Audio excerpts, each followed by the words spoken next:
Hi guys, welcome to Anuna teach Kannada YouTube channel. So ಇವತ್ತಿನ ವಿಡಿಯೋದಲ್ಲಿ third year B optional Kannada text book 4 ಏನಿದೆ ಅದರಲ್ಲಿ block 4ನಲ್ಲಿ ಬರುವಂತಹ ಸಾಹಿತ್ಯ ವಿಮರ್ಶೆಯ ತತ್ವಗಳಲ್ಲಿ ಬರುವಂಥ ಘಟಕ 23 ಅಂದರೆ ಲೆಸನ್ 23ರ ಬಗ್ಗೆ ವಿಮರ್ಶೆಯ ಸ್ವರೂಪ ಮತ್ತು ಲಕ್ಷಣಗಳ ಬಗ್ಗೆ ಈ ಒಂದು ವಿಡಿಯೋದಲ್ಲಿ ತಿಳ್ಕೊಳ್ಳೋಣ. So let's start the lesson. ಹಾಗೆ ನಿಮಗೆ ಪ್ರತಿ ಪುಟಗಳನ್ನು ಎಕ್ಸ್ಪ್ಲೇನ್ ಮಾಡಬೇಕಾದ್ರೆ ನೀವು ಸ್ಕ್ರೀನ್ಶಾಟ್ನ ತಗೊಳ್ಳಿ, ನಿಮಗೆ ಎಕ್ಸಾಮ್ಗೆ ಹೆಲ್ಪ್ ಮಾಡ್ಕೊಳ್ಳಿ ಅಂತ ಹೇಳ್ತಾ ಲೆಟ್ಸ್ ಸ್ಟಾರ್ಟ್ ದ ಲೆಸನ್. ಪೀಠಿಕೆ. ಸಾಹಿತ್ಯವು ಮಾನವನ ಭಾವನೆ, ಅನುಭವ, ಕಲ್ಪನೆ ಮತ್ತು ಚಿಂತನೆಗಳ ಸೃಜನಾತ್ಮಕ ಅಭಿವ್ಯಕ್ತಿಯಾಗಿದೆ. ಈ ಸಾಹಿತ್ಯವನ್ನು ಸಮಗ್ರವಾಗಿ ಅರ್ಥ ಮಾಡಿಕೊಳ್ಳಲು, ಅದರ ಗುಣ ಘೋಷಕಗಳನ್ನು ವಿಶ್ಲೇಷಿಸಲು ಹಾಗೂ ಅದರ ಮೌಲ್ಯವನ್ನು ನಿರ್ಧರಿಸಲು ವಿಮರ್ಶೆ ಅಗತ್ಯವಾಗುತ್ತದೆ. ಸಾಹಿತ್ಯದ ಸೌಂದರ್ಯ, ಅರ್ಥಗರ್ಭಿತತೆ, ಶೈಲಿ, ಭಾವ, ಮಾತು, ಸಮಾಜದ ಮೇಲೆ ಅದರ ಪ್ರಭಾವವನ್ನು ಪರಿಶೀಲಿಸುವ ಪ್ರಕ್ರಿಯೆಯೇ ವಿಮರ್ಶೆ. ಆದ್ದರಿಂದ ಸಾಹಿತ್ಯ ಮತ್ತು ವಿಮರ್ಶೆ ಪರಸ್ಪರ ಅವಿಭಾಜ್ಯವಾಗಿದೆ. ವಿವರಣೆ. ವಿಮರ್ಶೆಯ ಸ್ವರೂಪ ನೋಡೋಣ. ವಿಮರ್ಶೆಯ ಎಂಬ ಪದವು ಸಂಸ್ಕೃತದ ಮೃಷ್ ಧಾತುವಿನಿಂದ ಬಂದಿದೆ. ಇದರ ಅರ್ಥ ವಿಚಾರಿಸುವುದು, ಪರಿಶೀಲಿಸುವುದು, ವಿಶ್ಲೇಷಿಸುವುದು ಎಂದರ್ಥವಾಗಿದೆ. ಸಾಹಿತ್ಯ ಕೃತಿಯನ್ನು ಆಳವಾಗಿ ಓದಿ ಅದರ ತತ್ವದ ಶೈಲಿ, ಕಲಾತ್ಮಕತೆ, ಆಶಯ ಮತ್ತು ಪರಿಣಾಮಗಳನ್ನು ವಿಶ್ಲೇಷಿಸಿ ಮೌಲ್ಯ ನಿರ್ಣಯ ಮಾಡುವ ಪ್ರಕ್ರಿಯೆಯೇ ವಿಮರ್ಶೆ. ವಿಮರ್ಶೆ ಕೇವಲ ದೋಷ ಹುಡುಕುವ ಕಾರ್ಯವಲ್ಲ, ಅದು ಸಾಹಿತ್ಯದ ಒಳಾರ್ಥವನ್ನು ಅನಾವರಣಗೊಳಿಸುವ ಚಿಂತನಾ ಪ್ರಕ್ರಿಯೆಯಾಗಿದೆ. ಒಳ್ಳೆಯ ವಿಮರ್ಶಕನು ಕೃತಿಯ ಸೌಂದರ್ಯವನ್ನು ಓದುಗರಿಗೆ ಪರಿಚಯಿಸುತ್ತಾನೆ.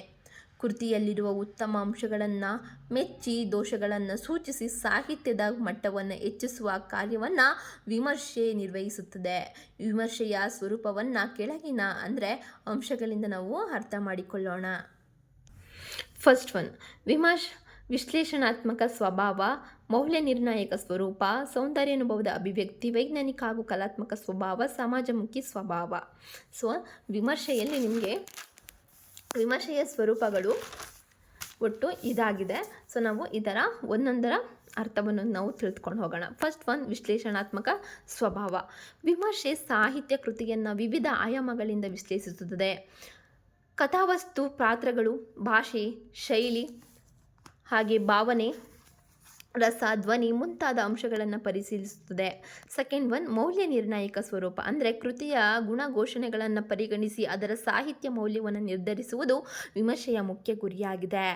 ಸೊ ಸೌಂದರ್ಯ ಅನುಭವ ಅಭಿವ್ಯಕ್ತಿ ಅಂದರೆ ವಿಮರ್ಶಕನು ಸಾಹಿತ್ಯದ ಸೌಂದರ್ಯವನ್ನು ಗ್ರಹಿಸಿ ಅದನ್ನು ಓದುಗರಿಗೆ ಮನಮುಟ್ಟುವ ರೀತಿಯಲ್ಲಿಯೇ ವಿವರಿಸುತ್ತಾನೆ. ವೈಜ್ಞಾನಿಕ ಹಾಗೂ ಕಲಾತ್ಮಕ ಸ್ವಭಾವದಲ್ಲಿ ವಿಮರ್ಶೆಯಲ್ಲಿ ತರ್ಕ, ವಿಶ್ಲೇಷಣೆ ಮತ್ತು ಆಲೋಚನೆಗಳಿರುವುದರಿಂದ ಅದು ವೈಜ್ಞಾನಿಕವಾಗಿದೆ. ಅದೇ ವೇಳೆ ಭಾಷಾ ಸೌಂದರ್ಯ ಮತ್ತು ಅಭಿವ್ಯಕ್ತಿಯಿಂದ ಅದು ಕಲಾತ್ಮಕವಾಗುತ್ತದೆ. ಫಿಫ್ತ್ ಒನ್, ಸಮಾಜಮುಖಿ ಸ್ವಭಾವ ಅಂದರೆ ವಿಮರ್ಶೆ ಸಮಾಜದ ಮೌಲ್ಯಗಳು, ಸಂಸ್ಕೃತಿ ಮತ್ತು ಜೀವನದ ಸಮಸ್ಯೆಗಳೊಂದಿಗೆ ಸಂಬಂಧ ಹೊಂದಿರುತ್ತದೆ. ಸಾಹಿತ್ಯ ಸಮಾಜದ ಪ್ರತಿಬಿಂಬವಾಗುವುದರಿಂದ ವಿಮರ್ಶೆಯೂ ಕೂಡ ಸಮಾಜಮುಖಿಯಾಗಿದೆ. ಸೊ ವಿಮರ್ಶೆಯ ಸ್ವರೂಪಗಳು ಒಟ್ಟು 5 ಇರುತ್ತೆ. ಫಸ್ಟ್ ಒನ್ 6 ಏನಪ್ಪ ಅಂದರೆ ವಿಶ್ಲೇಷಣಾತ್ಮಕ ಸ್ವಭಾವ, ಮೌಲ್ಯ ನಿರ್ಣಾಯಕ ಸ್ವರೂಪ, ಸೌಂದರ್ಯಮಯ ಅಭಿವ್ಯಕ್ತಿ, ವೈಜ್ಞಾನಿಕ ಹಾಗೂ ಕಲಾತ್ಮಕ ಸ್ವಭಾವ, ಸಮಾಜಮುಖಿ ಸ್ವಭಾವ. ಅರ್ಥ ಆಯ್ತಾ? ಸೊ ಇವಾಗ ವಿಮರ್ಶೆಯ ಲಕ್ಷಣಗಳನ್ನು ತಿಳಿದುಕೊಳ್ಳೋಣ. ಒಳ್ಳೆಯ ವಿಮರ್ಶೆಗೆ ಕೆಲವು ಮುಖ್ಯ ಲಕ್ಷಣಗಳಿರಬೇಕು. ಅವು ಹೀಗಿವೆ.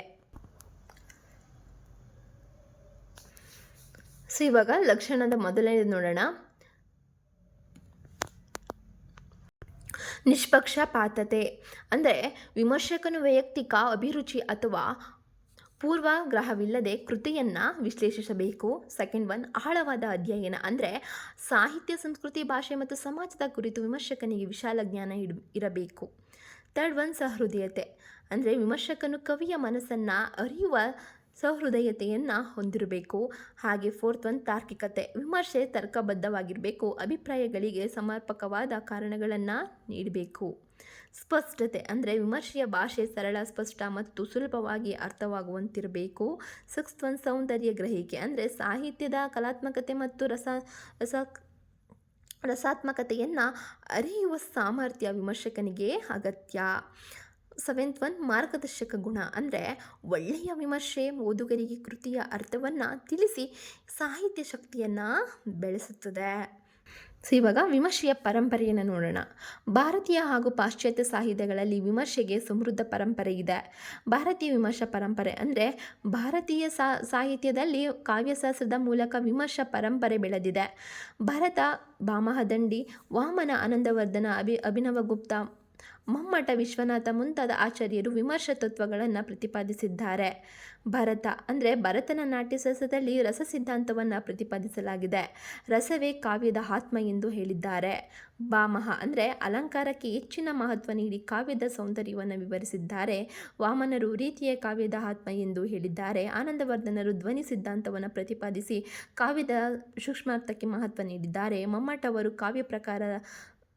ಕಾವ್ಯಪ್ರಕಾಶ ಕೃತಿಯಲ್ಲಿ ಕಾವ್ಯದ ಸಮಗ್ರ ಲಕ್ಷಣಗಳನ್ನು ವಿವರಿಸಿದ್ದಾರೆ. ಭಾರತೀಯ ವಿಮರ್ಶೆಯಲ್ಲಿ ರಸ, ಧ್ವನಿ, ಅಲಂಕಾರ, ರೀತಿ, ಔಚಿತ್ಯ ಮುಂತಾದ ಅಂಶಗಳಿಗೆ ಮಹತ್ವ ನೀಡಲಾಗಿದೆ.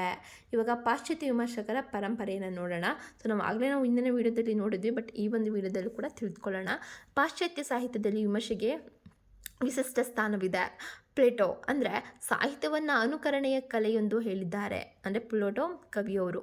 ಅರಿಸ್ಟಾಟಲ್ ಪೊಯೆಟಿಕ್ಸ್ ಕೃತಿಯಲ್ಲಿ ಕಾವ್ಯದ ರಚನೆಗೆ ಮತ್ತು ದುರಂತ ನಾಟಕದ ತತ್ವಗಳನ್ನು ವಿವರಿಸಿದ್ದಾರೆ. ವರ್ಡ್ಸ್ವರ್ತ್ ಕಾವ್ಯವು ಶಕ್ತಿಯುತ ಭಾವನೆಗಳ ಸ್ವಾಭಾವಿಕ ಅರಿವು ಎಂದು ಹೇಳಿದ್ದಾರೆ. ಕೋಲ್ರಿಡ್ಜ್ ಅವರು ಕಲ್ಪನೆಗೆ ಹೆಚ್ಚಿನ ಮಹತ್ವವನ್ನು ನೀಡಿದ್ದಾರೆ. ಟಿ.ಎಸ್. ಎಲಿಯಟ್ ಅವರು ಸಂಪ್ರದಾಯ ಮತ್ತು ವೈಯಕ್ತಿಕ ಪ್ರತಿಭೆಯ ಕುರಿತು ಹೊಸ ಚಿಂತನೆಗಳನ್ನು ನೀಡಿದ್ದಾರೆ. ಐ.ಎ. ರಿಚರ್ಡ್ಸ್ ಅವರು ಪ್ರಾಯೋಗಿಕ ವಿಮರ್ಶೆಗೆ ಪ್ರಾಮುಖ್ಯತೆ ನೀಡಿದ್ದಾರೆ. ಈ ರೀತಿಯಾಗಿ ಪಾಶ್ಚಾತ್ಯ ವಿಮರ್ಶೆ ತಾರ್ಕಿಕ, ಮಾನಸಿಕ ಹಾಗೂ ಸಾಮಾಜಿಕ ಆಯಾಮಗಳನ್ನು ಒಳಗೊಂಡಿದೆ. ವಿಮರ್ಶೆಯ ವ್ಯಾಪ್ತಿ ಅಂದರೆ ವಿಮರ್ಶೆಯ ವ್ಯಾಪ್ತಿ ಬಹಳ ವಿಶಾಲವಾಗಿದೆ. ಅದು ಕೇವಲ ಸಾಹಿತ್ಯಕ್ಕೆ ಮಾತ್ರ ಸೀಮಿತವಾಗಿಲ್ಲ. ಫಸ್ಟ್ ಒನ್, ಸಾಹಿತ್ಯ ವಿಮರ್ಶೆ. ಕಾವ್ಯ, ಕಥೆ, ಕಾದಂಬರಿ, ನಾಟಕ, ಪ್ರಬಂಧ ಮುಂತಾದ ಸಾಹಿತ್ಯ ಪ್ರಕಾರಗಳ ವಿಶ್ಲೇಷಣೆ ಮಾಡಿದ್ದಾರೆ. ಸೆಕೆಂಡ್ ಒನ್, ಸಾಂಸ್ಕೃತಿಕ ವಿಮರ್ಶೆ ಅಂದರೆ ಸಮಾಜದ ಸಂಸ್ಕೃತಿಯ ಪರಂಪರೆ ಮತ್ತು ಮೌಲ್ಯಗಳನ್ನು ಪರಿಶೀಲಿಸುವುದು.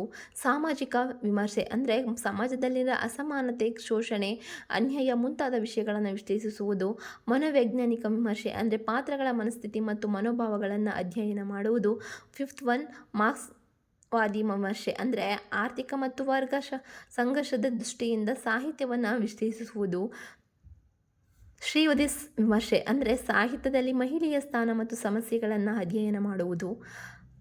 ಆಧುನಿಕ ವಿಮರ್ಶೆ ಅಂದರೆ ಸಂಚನವಾದ, ಉತ್ತರಾಧುನಿಕತೆ, ವಸಾಹತರ ವಿಮರ್ಶೆ ಮುಂತಾದ ಹೊಸ ದೃಷ್ಟಿಕೋನಗಳು.